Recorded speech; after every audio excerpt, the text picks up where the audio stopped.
Hello everyone. My name is Mary Jetton, and I'm one of the co-founders of Evolve Law. And thank you all for coming. This is our favorite quote, which is also on the t-shirts. And just a brief overview for those of you who have not been to one of our events before. Evolve Law, we're a community of now over 120 members, and the idea is that we've gotten all these cool innovators together, and please, after the presentation, go back and check out their tables and ask them questions. So we're all about improving and increasing innovation within the law, including technology, so not just technology. These are a couple of the events that we have coming up. We're doing this Tech Savvy In-House Council next week, in less than a week in San Francisco. We're at the Tech Show, and we have several other events coming up. So you can check it out on the website. This is one thing, if you are an investor or you're an innovator, we are doing our first summit, which is a bit different from our events. And the whole idea is to match together innovators with strategic partners and investors to hopefully get people moving quicker towards having sales, which is a difficult thing in this industry. So I wanted to, before we get started, I'm going to go back. Sorry, everyone close their eyes. Before I introduce Dan Jansen from the panel, I wanted to thank Nextlaw Labs and Denton's for sponsoring this, and Concept Red for videoing it. They're a wonderful video for litigators, so please come and check out. They have cards at the back there. So I'm going to introduce Dan Jansen, who's the CEO and founding CEO of Nextlaw Labs. It shows you our level of preparation here. I'm just meeting the panelists now as I'm coming up. You notice how he skipped me. Yeah, I noticed. Chaz, we know all too well. No, thank you for joining. I mean, our subject's kind of a fun one today, and I'm going to be a horrific facilitator because I'm going to express strong opinions, which you're not supposed to do in this job. But let me briefly introduce our panelists, and I'm going to do it very briefly because I'm going to encourage them to include their kind of experiences in their answers to the questions. So we're going to start with Sam, who is from, I want to make sure I pronounce Tongal right? Tongal, yeah. Tongal, yeah. Contracts and Intellectual Property Counsel this is a leading ad agency and a creative network. So her job, and it's been recognized by Ad Age and others as one of the most cutting edge kind of ad agencies and creative networks out there. Her job is to work with the production team.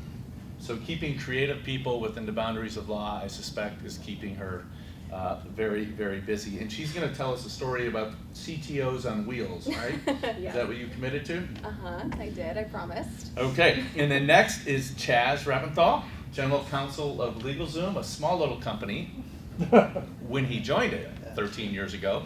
And now it's a much larger company. It's really a disruptor from day one, and they continue to disrupt. Most recently, I think Chaz has played an important role in helping them to acquire an actual law firm in the United Kingdom, a market with very different kind of rules and regulations. I hope he has a chance to talk about that. So thanks for joining us, Chaz. Next we have Tom Nolan from the Motion Picture Association of America, the MPAA, if I got that right, Senior Counsel in Content and the Content Protection Group, trying to fight online privacy. So he's a very busy person, I suspect, trying to protect the films of the members of your association. And we're going to hear a lot more about that. And finally, then we have Robert King at the end, Southern California Edison, first legal counsel for Grid Cybersecurity. Basically, he's fighting the bad guys to keep the lights on. Is that fair? Yep, and so far it looks like we're okay. We're trying just trying to drive revenue for you. So I'm going to throw out some questions, and what I hope kind of happens is you guys start talking amongst yourselves and disagreeing and fighting over anything. And if you're just dying to get into it, the goal is a discussion. So let's just jump in, ask questions. We're going to have actual Q&A at the end. But gosh, if you're just jumping out of your seat because we're totally missing something or we're totally nailing something, gosh, God forbid, please take a chance to jump in and join the discussion. So our topic is tech-savvy in-house legal. Yeah, just ignore the slide that somehow the gremlins have moved us to next Oh, week. bridging the technology gap? Well, we I can like do that that one. too. What the hell? Why don't we just switch it up? That's my fault. No, our topic is tech-savvy in-house legal. So I just wanted to begin with a general question of just how the role of in-house legal departments are evolving from your perspective, and then we're going to double-click on the technology part of that. I think, Robert, you had some thoughts you wanted to share on that question? Yes, I think that the role of technology for in-house counsel is changing because we actually have to know what it is. Previously, we were just consumers of technology, meaning, let's say if you're going to use some billing software, all you cared about was, did it work? Can I put in the numbers? Nowadays, at least for the field that I'm working in, cybersecurity, I think that we actually have a need to understand at least some of the basics of what cybersecurity is, just to protect ourselves and our clients. An example being, say, having some basic level of cybersecurity education, like knowing what a phishing attack is. And just to make sure, does everyone know what a phishing attack is? Okay, so actually knowing what a phishing attack looks like so you can actually protect yourself, I think it's something that we now have an obligation as counsel to be able to recognize to try to protect our clients. Tom, I would think the technology has just created so much of the challenge you're facing every day. How is your legal department responding to that in-house? We're trying to keep up. You know, there's this thing called the internet, which is a big thing now, and that's the main. If you were going to design a system for sharing large video files, the internet is a really, really excellent way to do that, right? And there are software protocols that have come up with. BitTorrent is the one that I describe as beam me up Scotty. It's just this beautiful technological achievement that was developed by academics but is now used around the world to share movies. And it's literally you break a movie apart into a bunch of different pieces and send them all the pieces independently, and they're reassembled with the user's computer at the end. So it's just like beam me up Scotty. So in order to do something about that, we have to understand how that works. And I don't know how familiar anybody is with the MPAA, but the MPAA has not historically had a reputation as an innovator in technology. You know, we generally, the tech community views it as against pretty much any technological innovation that there is, which is not true. But you know, that we do have to keep up, and a lot of it's hiring the right people, a lot of it's self-education, and a lot of it is just leveraging whatever resources you can internally. It's like what I did my first day of the job. Really, is I found out that the guy who now does our network security or cybersecurity stuff internally is a former DEF CON winner, former CIA operative. The guy who actually knows what he's talking about. And so I sat down and said, well, how does the internet work really? And he told me, right? So that's just that's for us. It's a matter of keeping up or catching up, and a lot of that we just have to do on our own. It sounds like, if I may. Yeah, please. No, that's the goal there. Yeah, it sounds like we kind of are hitting on the same theme of actually knowing a little bit of the technology. And it's something that I encourage people. Like, I know there's a couple of law students in this audience as well. Like, I'll give an example, Loyola Law School. They actually offer a coding 101 for lawyers class. And if any of you students are there, I encourage you to take it because it'll actually give you a leg up if you can actually understand a little bit of the technology. If you are actually outside counsel, actually being able to talk tech during, say, a beauty contest, if you're going to be trying to get a gig with an in-house attorney, being able to actually talk the language will be very useful as well in actually having an in-house counsel engage your firm. I have to ask you a follow-up question. Technology and law students, friend or foe? I think they're friends. I mean, honestly, if it were up to Friends for what? To get them a job, or friends to Well, take away their you know, job? you read so much of the pablum out there, and these articles you read are about when cars fly, robots are going to replace the lawyers. Well, I mean, Richard and stuff. Susskind said that the world's going to pretty soon. There's going to be no priests, no doctors, no lawyers. It's just going to be machines taking care of it all for us. I mean, if you believe what he writes, he's been wrong in the past, but doesn't mean he's wrong this time. The idea of when is a machine smarter than your lawyer is when it's just smarter than all lawyers put together. That's kind of his reasoning behind it. And then pretty soon, asking a lawyer a question is going to be kind of looked at as ridiculous when you can ask a computer system that has the collective wisdom of pretty much every lawyer that's ever answered a question inside of it and get an answer that is that is perfect, and the role of the lawyer might change from being an actual reciter of facts and a drafter of briefs to someone who takes two right answers and picks the more right one, or two wrong answers and picks the least wrong one. And I see that as being that's the scarier part of what technology could do to our profession. That's very different than what it's doing to in-house counsel right now, right? Which I think is a little bit more like it's taking us from being sourcers of work to doers of work. Through technology, you can do a lot more of your contracts in-house. You can do a lot more of your litigation in-house and take care of your legal spend a little bit more efficiently than the general counsel of 20, 30, 50 years ago, which is just hire as few as possible lawyers in-house to take care of hiring as many lawyers outside. And that was really the plan. And that is not, I mean, I was at dinner with Mark from Cisco, who's their general counsel. Their legal department's bigger than almost every law firm that most people have worked at, except this one. And it's crazy to think of how few lawyers they have in that legal department, based on how big the legal department is itself. And So it's who all else do they technology. have, and what else are they doing, and how is They the have, work they have, changing? they have paralegals and support staff and people who are taking care of the non-JD required tasks of law, of which shockingly there are many. Most. Yeah, Yeah, the shocking was the joke part. This is one thing I'm just starting to report to law students, but what's going to be happening in the next couple of years is people my age are going to be starting to be in charge of the hiring and firing decisions for outside counsel, and we're going to be realizing that somebody like me, when my first year as a lawyer, I spent literally 10 to 12 hours a day reading emails and filling out a form that said, like responsive, relevant, yes, no, privilege, yes, no, and maybe some issue tags, click. And I did that about 1,000 to 2,000 times a day, right?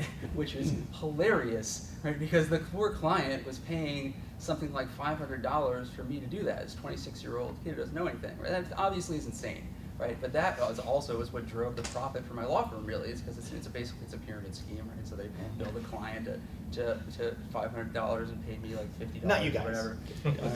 Maybe it's a good time to thank our sponsors. You guys are great. You're not a pyramid scheme at all. Yeah, but there's all kinds of things like just reading emails. That's being outsourced now. It's outsourced originally to contract attorneys and now even overseas, and it's soon going to be done largely by computers. And computers make mistakes, but so do people, right? So it's probably going to be coming out in terms of quality about the same, right? And so there's tons and tons of kind of rote level work that my parents' generation made $1 bazillion off of that is not going to happen in the next 30, 40 years. So Sam, these guys are going on and on and on. Where are they off base here?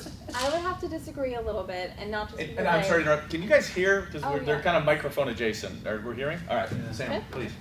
And not just because I graduated from law school not all that long ago, but I don't think that technology can replace relationships. And maybe that's because I've only worked in-house, and so I'm always straddling the line between business and legal concerns. But I think when you have that conversation with your business development person or a production team of creatives, I think that you can't replace that with technology. When we're talking about, this is a statement of work here, this is the budget that we're talking about, this is margin, this is what makes sense. It's not just based on a formula, it's based on people and the work that they're expected to do. I mean, in an example, if we're going to be filming a GMC commercial, there's insurance, there's actual delivery of the car, there might actually be cutting the roof off of a car to show the features on the inside, and that involves a lot of people, and that actually is a real scenario.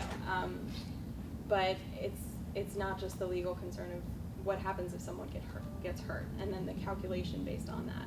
There's a lot more at play there, and at least that's been my experience at Tomboll and working in advertising so far. So, I'm sorry, I'm disagreeing with you a little bit. I'm not wrong with that. No apologies. Yeah, jump on in. Can I ask, We want disagreement. can I ask a burning question? I'm not sure whether it's, but, so I got a question for you guys being in-house, including my former boss's boss, Chaz. So I've been in the legal world for years, and for that time, I was pretty convinced that any minute now technology was going to come and really change the way lawyers did stuff. And yeah, I mean, you used to click on a thing. I would spend time up in a warehouse in Oakland going through papers, so I'm familiar with that. And it's been kind of disappointing when I look at the last 10 or years that I've been doing this. And everybody's grand hope is that you guys are going to be pressing for this. You guys are going to be saying to the big law firms, we're tired of this billable hour. We're tired of you guys using quill pens and parchment and stuff, and you got to get more efficient, and we want to see program managers at law firms, and we want to see you automating what's going on with that? Because I'm really frustrated personally as somebody that loves what Mary's doing and loves these legal hacker events, that I just see the law business as a bunch of people dragging their ass and not embracing innovation. And anyway, so that's a little fire and brimstone on my part too. But like, what do you guys see on the in-house side in terms of pressing? I mean, for example, you talk about Too much of machine. in-house is driven by people who used to be outhouse, and there's no change that's going on there. There's no one's coming in from the banking industry and becoming general counsel and stirring things up. That's just not how it works. And let's face it, we've got a system that we practice in, regulate, adjudicate, and legislate all within our own selves. It's our own cabal. We don't want to change the rules. The law firms are set up for lawyers, not for customers. That is the truth. Love it, hate it, they're set up for us, by us, not for our customer. Otherwise, there would be no such thing as a billable hour. My dad built homes for a living. He looked at me and said, if I did what you did I would never sell a single house to anyone, ever. There'd be no business here. Your business model's horrific. And he was I wouldn't even call him the best businessman, and he figured that one out. But the fact is that, and when you talk about what LegalZoom's doing, we bought a law firm in the United Kingdom. You know what we did? We threw about $10 million worth of investment in technology and people and process, and we've taken a system where papers would litter this whole entire table just for one home sale, and we put it on a tablet. We've reduced the time, we've increased the quality, we've lowered the cost. Solicitors are happier, the people are happier, the customers are happier. And right now it's just gobbling up market share inside of that tiny little thing of conveyancing, which isn't all that tiny when you think of how many times people sell homes and the fact that every home sale has to have a licensed conveyancer or a solicitor sign on the dotted line. And we're bringing that skill toward the small business, toward the consumer, toward estate planning. We just launched a legacy app with a digital will where you can go on your smartphone and change what you leave, snap pictures of things that you want to leave to people, and it's all done and signed and stored right digitally without any paper.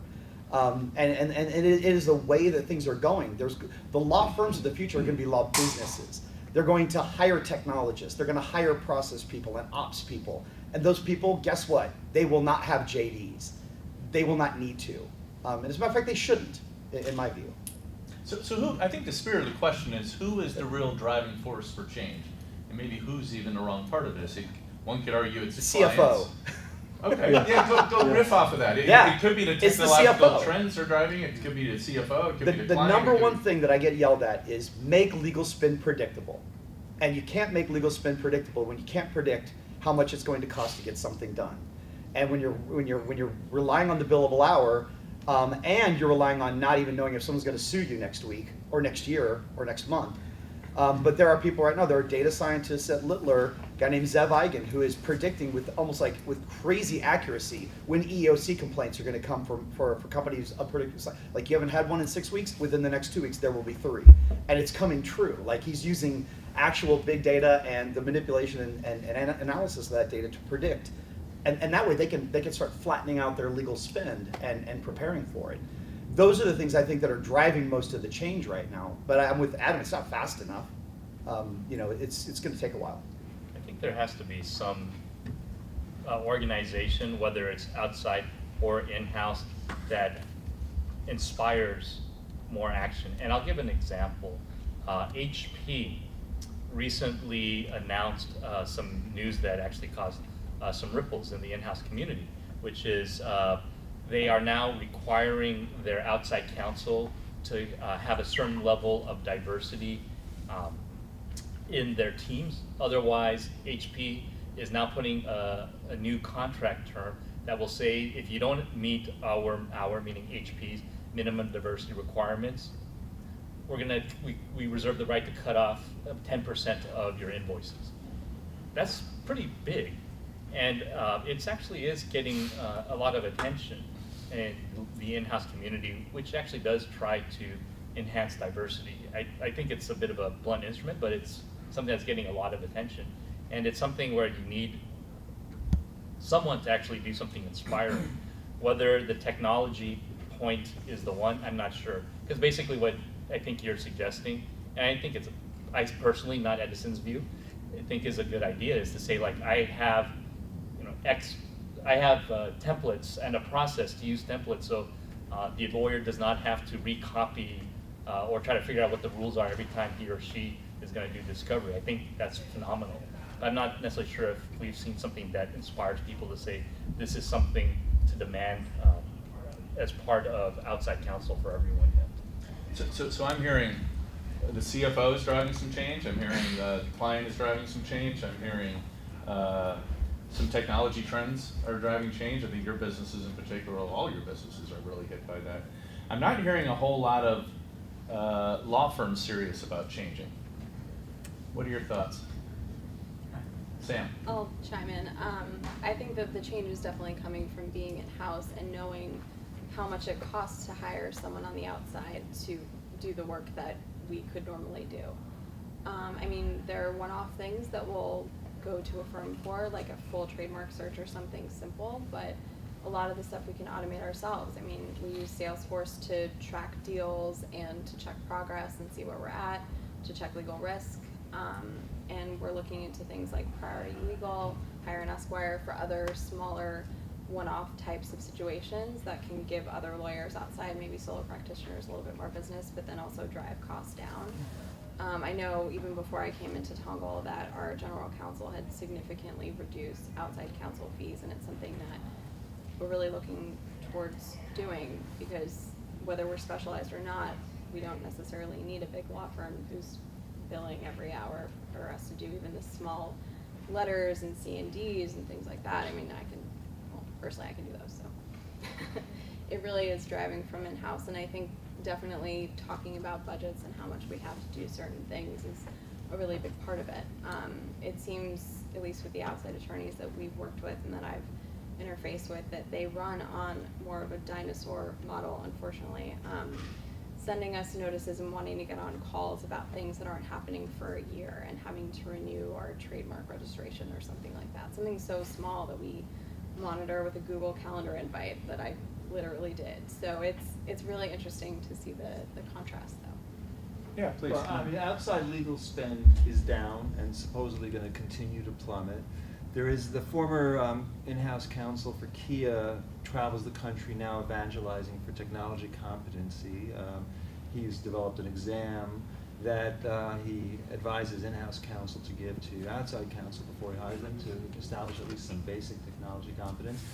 And what Samantha's describing is something that I see every day among attorneys, is a familiarity with platform development, platform tools that enable you to use something like Salesforce or Microsoft CRM to on the fly develop applications that really, I think it's not getting a lot, it's not very transparent right now, but those kinds of things that I'm seeing among younger lawyers in particular are creating really very transformative dynamic changes within departments that I don't think large IT departments are seeing yet. I don't think outside counsel is seeing it yet, but it's definitely happening in large corporations with young dynamic lawyers who know how to use these tools, who understand how to take business processes and use, whether it's an Outlook client or a platform application that doesn't really require you to know coding, and build an enterprise quality application for managing a lot of the work. I see it every day. Well, that's good. That's teeing up a good question. The name of our session is Tech Savvy In-House Lawyers, right? What does that mean? Tom, you are apparently very good at pushing a button 1,000 times a day. Is that what it means? Not Does it mean anymore. coding? I know you've moved on. I've recovered my tendonitis is healed. You're delegating button pushing. No stamp anymore. But what does that mean? What is a tech savvy in-house lawyer?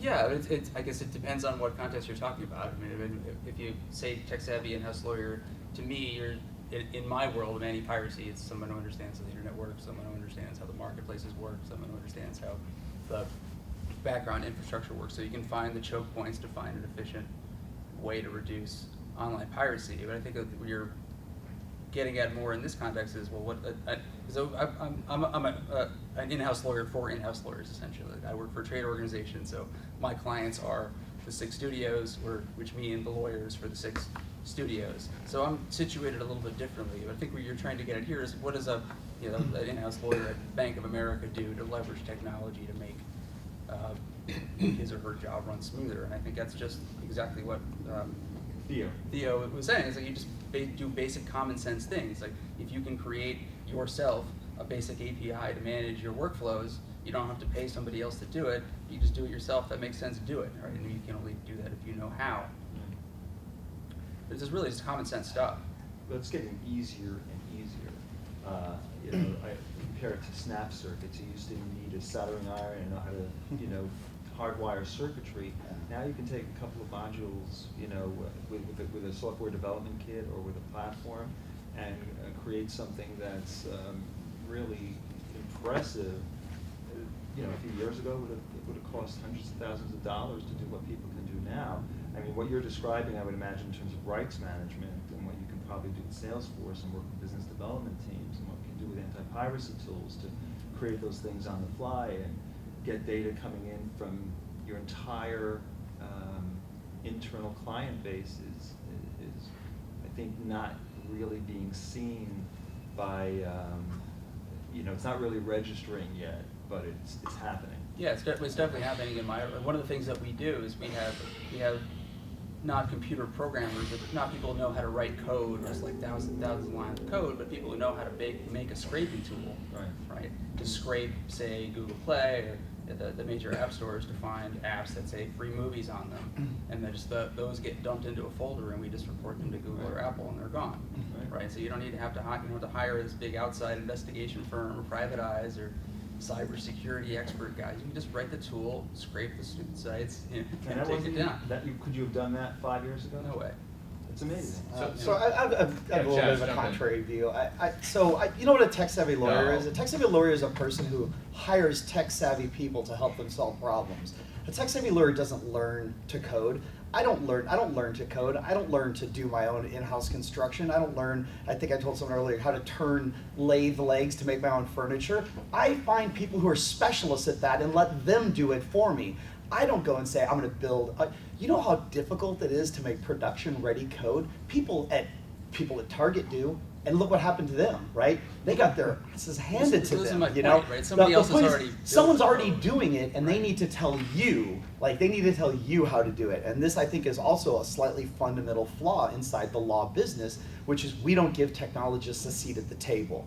We hire them, we give them bonuses that may or may not be tied to profitability, but we don't give them a vote. They have zero say in what it is that we do because, independence or non-lawyer ownership of a law firm. And it's such this horrible thing, yet it's set us back century, probably, at least, and we're not keeping up with the times. And other companies out there, like no offense, but like the LegalZooms of the world, they're handing the legal profession, or even the Axioms of the world, which is one I wanted to kind of point. I think a lot of change for the big law firms are going to come when Axiom finally gets its stuff together, and it's got its stuff together. When they figure out how to flat fee things that no law firm knows how to flat fee, I don't know who else I'd hire. That the point is that they are figuring out ways to take their tools and their automation and their knowledge and manage it all internally with people who are not lawyers at the helm, and hire lawyers in as workers. To get tasks done, and then second them out to people with all that beautiful technology and tools sitting right underneath them at their disposal. And when a question gets asked and the lawyer doesn't know it, they don't research it. They go back to the system, and the system finds the right person to answer it. And so I view tech-savvy lawyers as a person who opens up and allows themselves to learn from someone who might not have a JD, but might have spent their whole entire life learning and studying technology. Or you could say it with operations, or with process, or product management, or whatever it is. That to me is, someone savvy is someone who's willing to do what I hope to do now, is stop talking and listen. So Robert, I would think your environment, the electrical grid, cybersecurity, some of the hackers coming at you have to be some of the most sophisticated in the world. What is a tech savvy in-house lawyer in your view?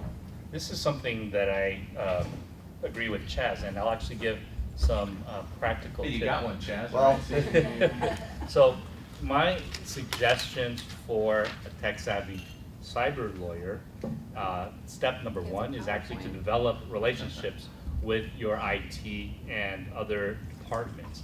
And people say this. Here's some real-life examples that you can use. For example, at SCE, I actually gave my company's very first cybersecurity MCLE. And typically an MCLE will have a bunch of lawyers on it. Very boring. In order to make sure that in order to develop some ties between us and our IT department, I actually invited our Chief Information Security Officer to give the keynote address at the MCLE. I invited one of his IT engineers to be on the MCLE program so that our attorneys could actually get a wide range of views, but at the same time, it actually helped develop a tie between the law department and the IT department. Later on, they returned the favor by asking us to give them some presentations about law that they were curious about. That's number one. Number two is I encourage, if you guys are in-house, I encourage you to actually do office visits, meaning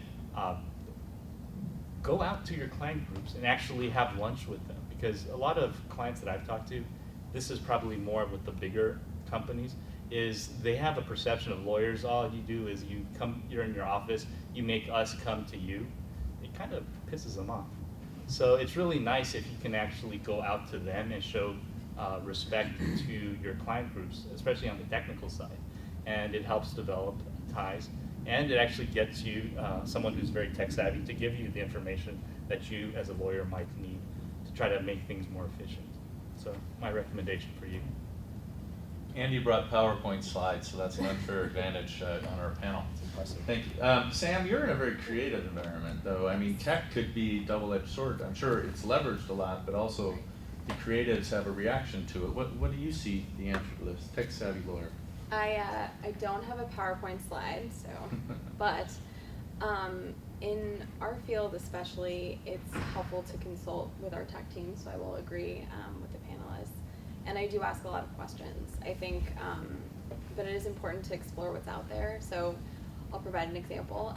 I review all our video content to make sure that it's legally sound, and there's no, my classic example is a Coke bottle in a Pepsi commercial.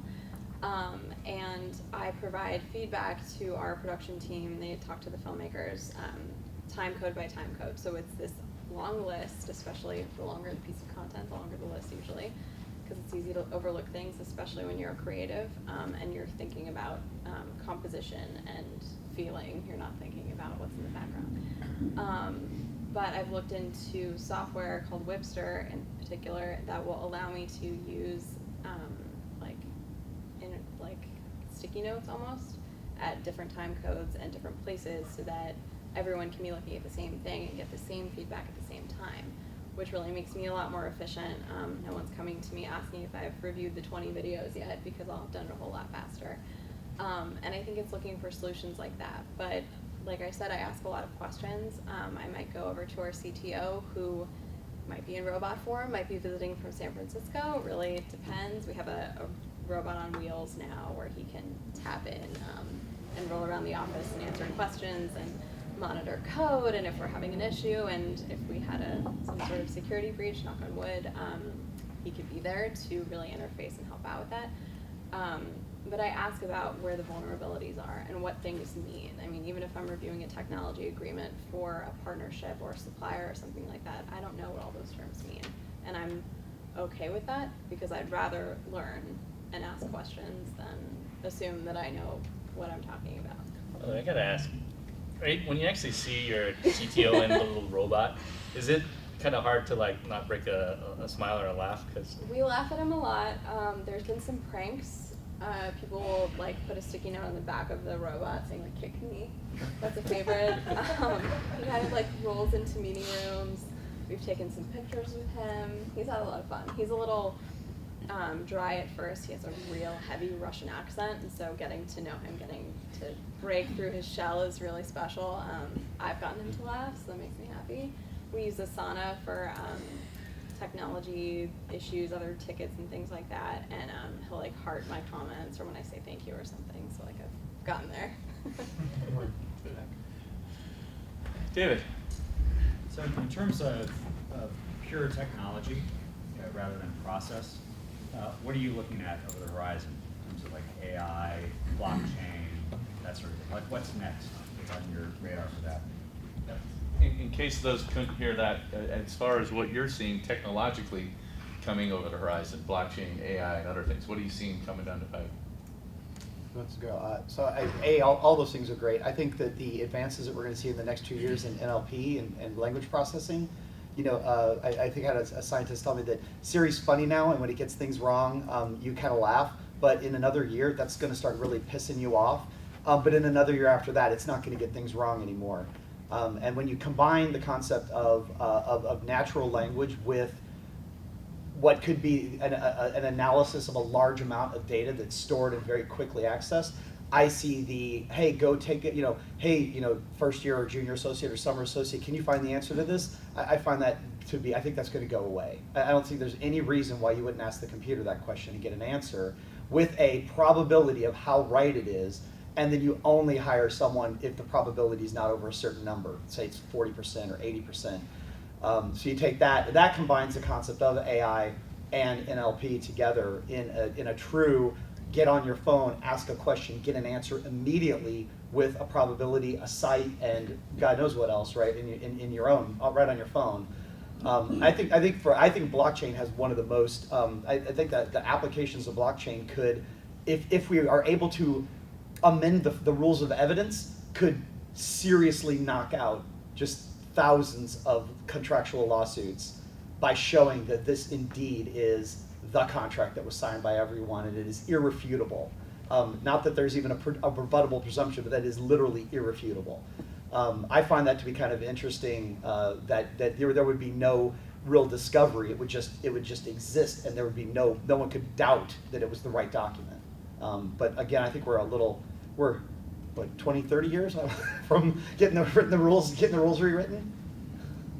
For me, there's long-term and short-term. Long-term, I'm most fascinated with AI, which a lot of us have discussed. And if anyone in the audience knows about AI, I'd love to talk with you about it.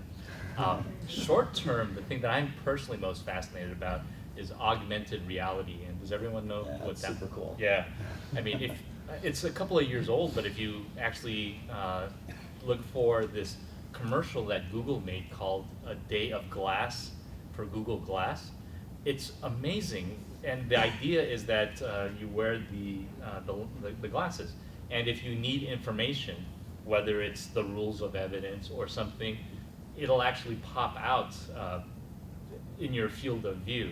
So I see this as a potentially super valuable tool that I think can actually happen in the short term, by which I mean within the next 5 to 10 years personally. But long term, it's the AI stuff that most fascinates me. Skynet is coming. So let's stay on the long-term question. Let's roll 10 years out into the future. We're at Evolve Law, February 2027. It's probably a virtual meeting. We're all sitting in our pajamas somewhere, pretending we're in a suit, having this discussion. But how is this topic different at that point? Will we even be talking about tech-savvy lawyers, or will it just be baked into the workflows so that we don't really even notice it? Or is it just going to be, we're really trying to figure out AI, and we're really starting to apply blockchain and other things? How will this conversation be different in 10 years, I guess is my question. Predict the future, Chaz. You can Marvelous. Right. If anybody has stock, Are partnerships still there in this time period? So- Is that going to affect you? We'll see. So hopefully this is happening on a night when someone's not paying me like 6 figures to speak at some event. No, I'm teasing. It's a future I'd like to see for myself. Do we do that? But no, but look, so there was always going to be something that, there's always going to be the next thing. I look back, 7.5 years ago, no one would have really imagined the amount of things that you can get done on a handheld device, on a telephone. The thing, even before then, there were smartphones, and we had Palm Pilots, and we had organizers and things, but they didn't have the power of the platform that Apple created that allowed thousands and hundreds of thousands of people to plug into its platform to make its platform more relevant. And I think that in that 7 years, and this goes to what Adam said, every year I feel like we haven't changed enough. But if every time I look back 7 years, I'm like, we have changed a whole lot. And I didn't come up with that. I think someone smarter than me had said that before about technology. And it's going to continue that way. So whatever like you're thinking about AI is going to be that funny thing that we used to talk about, which is like smartphones or mobile today. It's like, well, yeah, mobile's got to be important. If you're a business, you need to be on mobile. If you have a business, you need to make sure that people can contact you and that you can access the stuff. Amazon is become even much more ubiquitous because of the way it makes it so easy for you to just take care of all those things that you need very quickly, right from the palm of your hand. So I think that every year when we get here, we're going to be talking about that next thing. And the wacky part is that, to what Adam said, we're going to forget about all the really cool stuff that's happened that actually has done some change. But I think that we are going to be looking at, I do think we're going to look at the rise of law businesses. I don't think that law firms will go away or partnerships will go away.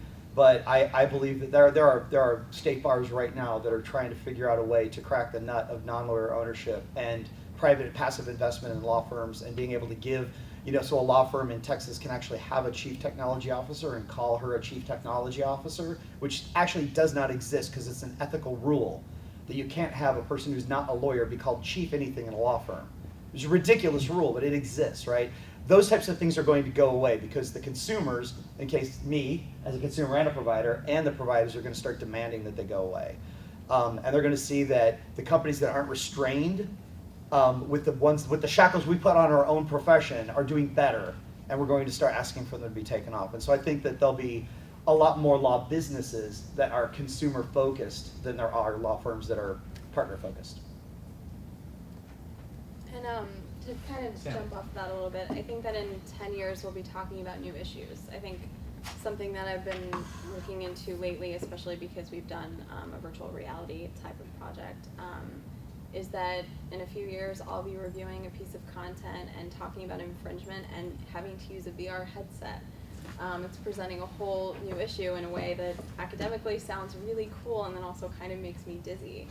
But if you're thinking about infringement, trademark, copyright, all of that, it is a totally new issue, totally new technology that you have to have access to. So if you're talking about a studio, production house, YouTube, any of that, it's going to affect all of them. And then there's going to be even newer technologies that we don't know about for content creation and things like that we'll have to adapt to and think about the issues with that, come up with new terms for them. I mean, before in music, we never used rights throughout the universe, but then all of a sudden the possibility of creating new colonies on new planets became a thing, and so things will continue to evolve that way, I think. It's even happening now. Something that I read in the news very recently. I understand Bill Gates actually mused about what if companies use robots, should you actually tax them for it? Yeah, no, that's cool. So that sort of is, yeah. It's almost becomes even if we get something new, there'll always be some permutation about it that we're gonna have to explore. And it's a pretty cool issue. I don't know what the answer is. That you'll actually need human lawyers for. Right? Yeah. It's like robots will be able to do a lot of stuff, and they'll be able to do a lot more. TurboTax can do your taxes. You don't have to have an accountant to do it if your taxes are simple anymore. But even in 10 years, there are going to be questions that lawyers are going to have to answer. Just like regular old human lawyers. And it may be like we get a Palantir kind of model, like what Palantir does, it takes a huge pile of data, sorts out all the easy cases, and dumps the hard cases into a folder for a person to look at, right? And so I expect that's where your technology is ultimately going in a lot of cases. Absolutely. Okay, I have one more question, then we're going to open up for more questions from the audience. And this is, we were out in the future there for a moment. Let's come back to today. I want to get your best tip, best piece of advice for someone who wants to be a tech-savvy lawyer, whether that's at a firm, in your organizations, or in an alternative legal service provider. Can you give us one nugget, one little piece of advice they should think about applying tomorrow? Who's on first? I don't know. I'll I gotta think about it. Sam? I think I have one. volunteered. She got one. I think it's all about trial and error. I think you can look into something, you can ask people about it, you can read up on it, you can read all the blogs and see what the cool new thing is, but it's nice to do the trial, like with something simple like e-signatures, and using the software, sending an agreement out to clients and really hoping that their firewall doesn't stop it and create a little bit of an issue and a time crunch. I think that's something that I've seen so far. It's really helped me in my practice as it stands now. So I think it's important to at least try. Have all the information, but try things out that might help automate your processes or make you more efficient. Yeah, I guess I'll go back to my kind of tired response of listening to the other people in the room. Eddie Hartman, who's one of our co-founders, gave a presentation at the Codex conference last year, and he put up a giant plot of all the largest healthcare companies in the world, and then he took away all the ones that weren't founded, run, and managed solely by doctors, and there's no healthcare. Because they believe, they understand the concept of a third-party payer, they understand the concept of managed care and preventative care. The idea of stopping the lawsuits that make us so wealthy and stopping the disputes that cause contracts to get more complex. And you think of a company like, what's the one Colin Rule does? The mediation, the one that does online mediation. Oh, the guy that used Modria, sorry, Modria. Last year, Modria, they satisfied and solved more disputes than the entirety of the US court system in 10 years. All like nickels at a time, right? That's what eBay does. You don't go to court if there's a problem at eBay. You agree not to. So I think that taking a look at the people who are out there solving the real interesting, meaty problems of the world, law needs to bring them in, and we need to ask them. I was on some panel like a tech-savvy lawyer panel for a Legal Services Corporation, and finally someone got up and said, when are we going to get a technologist to answer this question of what technology can do for law? Because all I see are a bunch of lawyers that happen to work at companies that use technology. And it was a real question, and I said, absolutely, I'd prefer to not be up here. I prefer someone who knew what they were talking about, actually talk to you about technology. But the idea that, you know, lawyers, a room full of lawyers needs to listen to lawyers, which is what you talked about for CLE. So let's get some of the lawyers out of the room and get some others in. Well, not just yet. Some, not all, some. All right, I'm not leaving this room immediately. Tom, or Robert, do you have a nugget to share? A little tip? Oh, was it, actually, I think it's. Yeah, well, I was going to piggyback off yours. Oh. Right, which I think it's you want to know, if you want to be a tech savvy lawyer, look around your world and talk to the people who know something about technology. It's a really, really good idea, right? But if you work in-house, there are going to be people who do that. Even if you work at a law firm, talk to the IT people, right? Just figure out what they want to do. And my tip, which is, I majored in Latin and Greek, so it's not like I have a deep coding experience, but, right, if you spend even just a couple of hours Googling stuff, trying to figure out what the person you're going to talk to does all day, right? If you know the person writes in code, say, oh, do you write in Python or MATLAB? What do you write?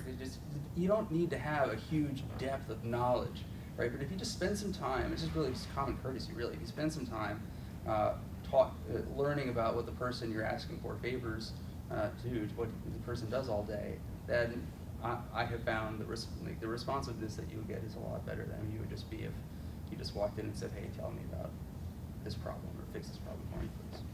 And my thing is a riff on what I've said before. Getting at least a very basic level of technology understanding, and here's a practical suggestion for that. There's organizations, including here in Southern California, that actually provide basic technology education for lawyers. I'm a member of one of them called International Association of Privacy Professionals, and we actually do stuff like that. We did one. We did a couple of programs where the idea was we actually got technologists, IT engineers and the like, to actually walk lawyers through the anatomy of a hack, the 7 steps of a hack. It was done by engineers, but for lawyers. And these organizations exist. You can get a free education and MCLE credit at the same time. So I would encourage you to actually go to these things. They're designed specifically for lawyers like you and me and others on the panel as well. We need to open it up. Any other thoughts or questions? Yeah, in the back there.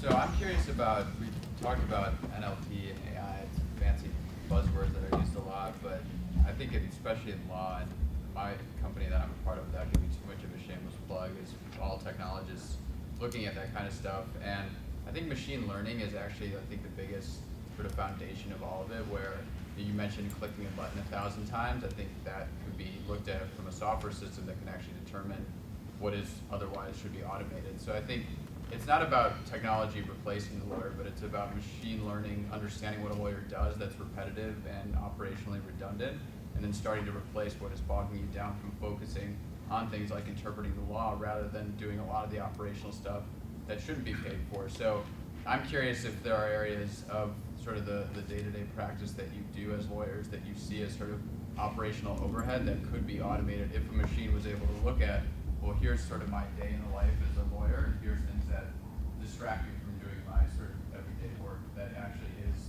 interpreting the law. I've always thought that concept, and especially inside the big law firm, knowledge management, that the fact that every day or every month when a seasoned lawyer leaves or transfers to another firm or retires, that this massive amount of knowledge just walks out the door with her, with him. That, you know, I've been in a firm of 400 and sent out an email saying, has anyone, you know, gone up against such and such on a merger deal, only to find out 3 weeks later that the person who had been on vacation, and they had a great wealth of information that I needed last week and could have used. That is ridiculous. It's ridiculous that we have so much data on how long it took to do, for instance, a short form merger between a couple of companies, and yet we still can't figure out how to flat fee that when we know exactly how much time it will take and how to flat fee it. And so I think that level of machine learning, of not kind of continuing to kind of repeat your own mistakes. And, you know, look, I think there's a lot of this stuff, in whether it's AI or processing or machine learning, there are a lot of different blockchain. There's so many cool little code and buzzwords, and I would lie to you if I thought that I had like more than a kind of Trudeau level understanding of that. I don't, right? But I know people who do, and when I need to understand it, I'd go and talk to them. Do you mean like Trudeau as in Justin Trudeau? Justin Trudeau, yeah, his Take a little swipe there. Yes, I thought I took a stone. He knew something, but yeah, that's not his job either. He's I'm the Prime Canadian Minister. over here. Yeah, I think we should stay away from heads of state as a general topic. Yeah. Trudeau's awesome. Live in a glass house. Yeah, tell me about it, my friend. Other responses or other questions? What about legal project managers, and how do you see those actually working, not just to deliver e-discovery projects, but to actually help assist the lawyer and represent the client? Sorry, I'm not. Yeah, I think it's. Legal project managers. No, I've never. helpful. I was in private practice 10 years. Never used Normal. one. Never used one. Yeah, once, well, look, right? I I think can't- actually, I think it could, in some cases, in some situations, it would be a good idea. In some situations, a less good idea. So a good example might be, I was a litigation associate for most of my early career. I managed big cases, lots of documents, 20 attorneys, right? And the person in charge of that was frequently somebody around my age who was a lawyer with no training in management at all. Right, and it occurred to me about 6 months into this job, it's like, my God, none of this is hard. This is just event planning. This is like planning a wedding. You know, it's like where the boxes need to move to the scanning place and the scanning needs to happen, and the drives need to go to the other So place. how many weddings have you planned? Just one. Pretty hard. Just one, and it went fine. But, you know, I think having someone who is trained in workflows and organization and just saying, well, you need to this is just basic logistics, and here's how you do it, would have been really helpful, because lawyers are not trained in that. No. You know, we go to law school, we read books and highlight cases, and then we write briefs. But even just the basic thing of organizing like a party is something often we struggle with, like a wedding, right? So I think it would be helpful in a lot of situations. In a more transactional thing like a licensing deal or a rights project, maybe not so much, because that's really just one or two people working together and doing some basic legal analysis. Yeah, and I view it for the more complex stuff, it helps. It's like there's a difference between, like I said, going out and building a birdhouse in your backyard and then trying to build this building, right? That you need project managers for that. There's critical path, there's flows, there's things that they don't happen to delay the project by years possibly, or at least months. And I think law is the same way. And it's not just the deadlines, it is exactly what you said. It's all the stuff that's not that the lawyers don't do. but it has to happen underneath. And have a human being that is trained to manage that. I think that personally said, whether they were in construction or in any industry that required software or consumer goods, they should also be able to put those things right into law. Again, it's one of those things where we've got to see value in it. And yeah, you can really tighten up the time, do a better job of being predictive, and also figuring out the right people for the job. Because I think oftentimes the staffing happens by who's least busy or instead of who's most qualified. Was there any, I thought I saw one more in the back, or should we? Okay, I want to get to our keynote speaker, but first I would like to have you join me in thanking Sam Morgenstern, Tom Nolan, Chaz Rampenthal, and Robert Kang. And you guys got a free t-shirt out of the deal, so the night was worthwhile. It's very soft and comfortable. Yes. It's gonna be nice. With that, I'd like to introduce our keynote speaker, Jeff Modisett. Jeff has had a long and distinguished career in the legal profession from many different perspectives. Early in his career, he was a county prosecutor in the state of Indiana and had a successful prosecutions against Mike Tyson, is that right? Mm-hmm. Big Tobacco, so he knows a little something about notable adversaries. He rose to the level of Attorney General of the great state of Indiana, and then over time transitioned into a legal tech or a technology career, becoming the Chief Legal Officer for Loyal3, which is a pretty cool, if you have a chance to check it out, financial tech company that basically democratizes access to markets. You can buy $10 worth of Apple share, which is a fraction of a share. You can participate in IPOs, a very innovative firm. Most recently, he has come in and joined the Nextlaw family as the CEO of the Nextlaw Global Referral Network, a pretty innovative platform that I think he's going to describe a little bit. And Jeff's going to talk about how technology targets law and who will survive and how. And so a portion of this room won't be here in 10 years, and Jeff's about to tell you who. Yeah. So join me in welcoming Jeff.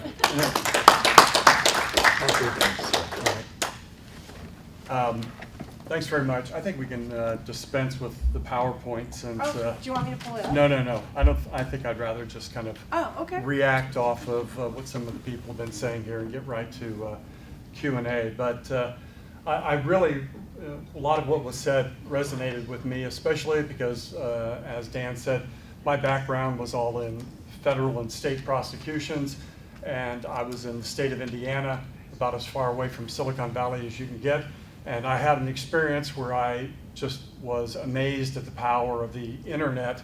This was in 1999, and I just said, I have to be part of this. And I thought to myself, look, I grew up on a farm. My brother could tear down and build an engine like that on a tractor or a truck, anything. Me, all I could do was drive it. And I thought technology was a little bit the same, that there were all these issues coming up with law and policy and really deep questions. I would never become a programmer, but those issues I could still tackle if I just had a basic understanding and relied on the experts for that technology advice. So I just picked up camp and went out to Silicon Valley, and it was the best move I ever made. My first client was Facebook, and this was 2006. So it was, it's been a wild ride for the last 10 years. What I was going to talk about here, and I'll try to be brief about it, is technology targeting law. I mean, one of the things that I heard not that many years ago was that it's very obvious that there's going to be this barbell effect in the legal industry. That is, you're either going to have to be a mega firm to survive so that you can do everything for your clients, or you're going to have to be a really small boutique so that you get hired for that specialty. And that everybody in the middle, they were going to be a dying breed.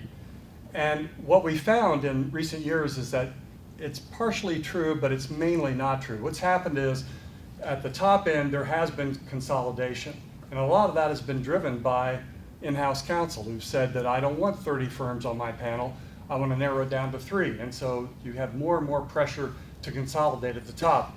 And at the bottom end, as smaller end, it's not so much boutiques as much as it is just this vast fragmentation that we've seen out there. I think a lot of people would be surprised to know that 96% of all the world's lawyers are in firms that are fewer than 100 lawyers. And even in the US, half of all lawyers are solo practitioners. I don't know about you, but that surprised me. And so what we found is that right now, law firms are becoming a little bit more commoditized. They've got to figure out a way to differentiate themselves from their competition. And we're seeing a real acceleration in the introduction of new technology as a differentiator. And it's almost as if the industry is now trying to make up for the lost ground. You know, as some of you out there said, we've been predicting this for years. Well, it's finally starting to happen. So the question that law firms get asked right now is, by their clients, is how do we know we're getting our money's worth? And in-house counsel are getting asked from the CFO and from the board and from the CEO, how do we know we're getting our money's worth? Okay? So the pressure is really there, and it's causing the change. There's tremendous pressure, I think, on in-house counsel right now to cut costs, and also, though, to justify every dollar that is being spent. That's why you're seeing things like legal ops groups forming within in-house counsel shops, and running the legal department more and more like a business, which I think you heard a lot of the panelists talk about today. And there's increased pressure to actually justify the fees and the quality of the services that they're getting like never before. But law firms have been traditional, and they only think, many of them, in terms of one thing: costs. That's all they can figure out. The billable hour, what are the costs, what's my profit at the end of the day? And so that's where the challenge is, and that's where the friction is. And so you've heard some examples here, but I could give you more. You could talk about Barclays, you could talk about Amazon. Look at their legal RFPs that have gone out recently. They're much more about forcing innovation. If you can't show a way that you're being innovative, including disaggregation of legal services, project management, improved technology solutions, things like this, you're not going to get the work. Same thing with Amazon. So now law finally, like every other industry, is the target of this disruptive technology, even if it is one of the last holdouts. So very quickly, what are the trends? And I think you've heard some of it here tonight, but the legal technology market is burgeoning. And it's just at the tip of what most analysts say is tremendous growth that's going to occur over the next 5 years. Number two, there's an adoption of legal technology solutions, but it's still minimal. And it's especially minimal in the smaller and mid-sized legal law firms and legal departments. And finally, the forces impacting the market are going to require that both law firms and legal departments leverage technology in frequent and innovative ways in order to manage their increasing workloads. So if you look at this explosion, the first thing I think of is, all right, that's fine for the big law firms, they've got the big money, they can invest in things like artificial intelligence and other higher ticket items.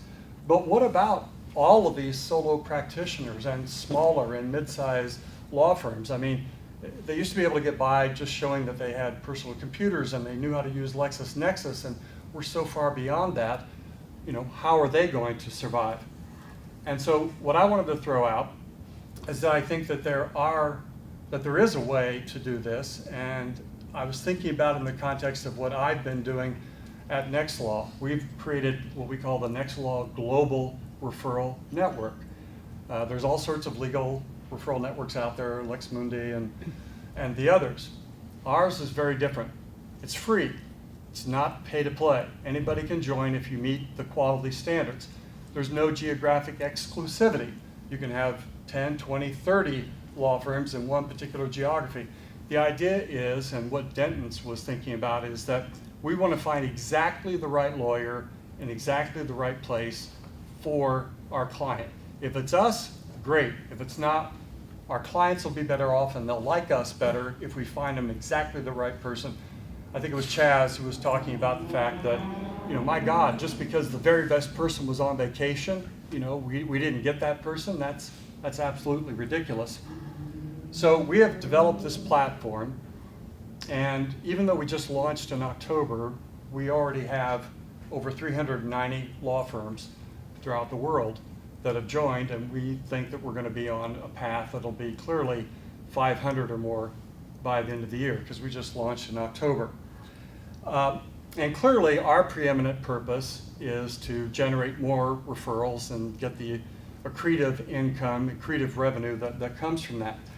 But what I want to leave you with is a suggestion that networks like Nextlaw, that are not just legal directories, but are trying to be much more interactive, that are trying to create communities, trying to treat law firms as collaborators and not just competitors, that they can actually do a lot to advance technology, especially in the smaller to mid-sized firms. So first, I think what we can do is we're setting up now, and some of this is aspirational. If you went to the website right now, you might not see all of this, but I'm telling you what's in our plan for the next 6 months. And one is creating a public square within our membership. We find that there are law firms throughout the world, and they feel totally alone in a crowd. They want to communicate with other law firms throughout the world. They want to know what's going on. They want to speak to each other, and we're going to create a way for them to speak to each other in a public square mechanism. Second, I think that you can use a platform like us to use the power of scale. These smaller law firms can't afford to buy some of the technology that you here in the crowd tonight have to sell. What if I could go to you and say, can you do a special deal for me if I can guarantee you that I'll be able to deliver it to 100 law firms or 200 law firms? So we see ourselves in that sense a little bit more like possibly a future distribution platform for mid-sized and smaller law firms. And then finally, my goal is, I think the platform itself ought to be in a position to develop, not just develop, to deliver the technology on an ad hoc basis. That is, we need to partner with a lot of the technology, the startups that are out there, all of the brilliant ideas that you've heard about, and we could be an intermediary where we could sell that service on an ad hoc basis to our member firms, because we've arranged a deal, a special contract with the providers, so that you don't have to invest in this huge overhead on technology, but could use it on an as-needed basis. So those are just some of the thoughts that I wanted to throw out. I think that it's very clear that the next 5 years is going to be very, very exciting, and I'm really excited about the global referral network and what it's going to be able to do in the next 5 years. We've already expanded from it. We just announced we're going to have a Nextlaw Global Public Affairs Network, so we can bring together the hundreds and hundreds of public affairs units throughout the world, so that you can be full service for your clients. And we have other solutions that are going to be out there that will be part of the platform, but one step at a time. So thank you, and that's all I had to say for our so-called Darwin talk. Well, thank you, Jeff. That's it's very interesting, because that's when we started Evolve Law, we created something called the Legal Tech Toolkit.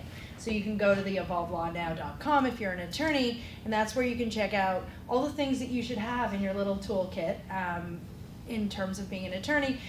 And we've got, our members range from the larger members like Denton's and Nextlaw Labs, but we've got the Thomson Reuters and the Wolters Kluwer, and then we've got a lot of people that we refer to ourselves as innovators rather than startups, because not many attorneys want to buy from what's labeled as a true startup. So I think it's really cool, and I want to thank Denton's again and Nextlaw Labs, because I think there's lots of synergies, and I'll be tapping into Jeff because I know Dan can't come to our summit, but we'd love for you to join us there. And thank you all for coming tonight. Please do check out the companies in the back before you go. There is more. I can see the cheese from here, so there's lots of cheese and wine. And thank you all for coming, and thank you again to Concept Red.